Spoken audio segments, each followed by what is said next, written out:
అనేవాడు డైరెక్ట్ గా వెళ్ళొచ్చు, డైరెక్ట్ గా ముఖ్యమంత్రి గారికి విన్నత పత్రం ఇవ్వచ్చు, డిప్యూటీ సీఎంకి ఇవ్వచ్చు, మినిస్టర్లకు ఇవ్వచ్చు, ఎవరికన్నా ఇవ్వచ్చు.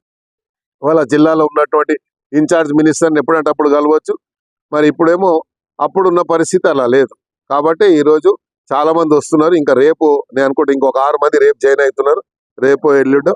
మొత్తానికి మాత్రం ఈ 15 రోజులలో మొత్తం కూడా మెర్జ్ అయిపోయేది గ్యారంటీ. మిగిలేదు ఒక 2-3 మిగులుతారు. ఆ మిగిలిన వాళ్ళు కూడా ఇక ఏమంటారు, అది ఎటు పోవాలన్నా అటు పోవాలా అని ఆలోచనలు ఉంటారు తప్ప, అయోమయ పరిస్థితుల్లో మిగిలిపోయిన వాళ్ళు ఉంటారు తప్ప, మనస్ఫూర్తిగా ఉండే వాళ్ళు మాత్రం ఎవరు ఉండరు అక్కడ.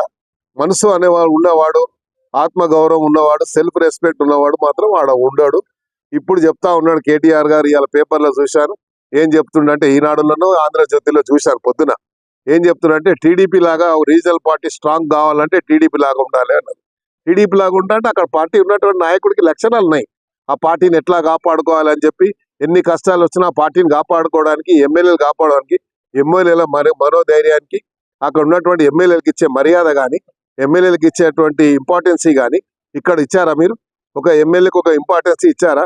ఒక ఎమ్మెల్యే వస్తే గంటల తరబడి కూర్చోబెట్టి నీకు ఉన్నటువంటి ఒక కోట్రీ, నీకు ఉన్నటువంటి వీళ్ళని మాత్రమే నువ్వు కేటీఆర్ గారు వాళ్ళకు ఉన్నటువంటి ఫ్రెండ్స్ ని ఎవడెవడో జైల్లోకి పోయిన కూడా తీసుకొచ్చి ఇలా 1000 కోట్ల రూపాయలు సంపాదించావు.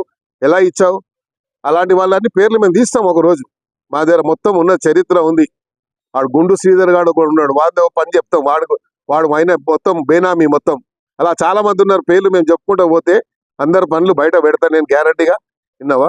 సత్యం రామలింగరాజు గారు, తేజరాజు ఎక్కడుండి ఎంత పొరపాటు చేసి ఎంత చేసి ఎట్లా సంపాదించారు? ఇప్పుడు ఆ రాజేష్ రాజు వీళ్ళందరూ ఎట్లా సంపాదించారు? వీళ్ళందరూ ఎట్లా ఎట్లా ఎట్లా 100 ఎకరాలు 1000 ఎకరాలు ఎట్లా గవర్నమెంట్ ల్యాండ్ ఎట్లా తీసుకొని వాళ్ళు ఎంజాయ్ చేస్తున్నారు? దేని వల్ల చేయగలుగుతున్నారు? వాళ్ళు కేటీఆర్ అండా చూసుకునే కదా. కాబట్టి వీళ్ళందరికీ మేము తప్పకుండా అవన్నీ మొత్తం చరిత్ర నా దగ్గర ఉంది, బయట పెడతా. ఇలా చరిత్ర అంతా సమయం వచ్చినప్పుడు. ఏదో దానం నాగేందర్ మీద యాంటీ డిఫెక్షన్ వేస్తాము, అయ్యవా ఉడొద్దంటూ నేను ఏడైనా వద్దన్నాడా? నేను కూడా కోట్లనే తెలుసుకుంటా. ఉడొద్దంటూ నేను అదే అని నీకు వేసే అధికారం ఉంది, వద్దంటలే. నేను తప్పకుండా నీవు వెయ్యాలి, వేస్తే దానికి జవాబు నేను చెప్పుకోవాలి. కానీ నువ్వు వేసే లోపల నీ పార్టీ ఉంటుందేమో అది చూసుకోముందు కదా. రైట్.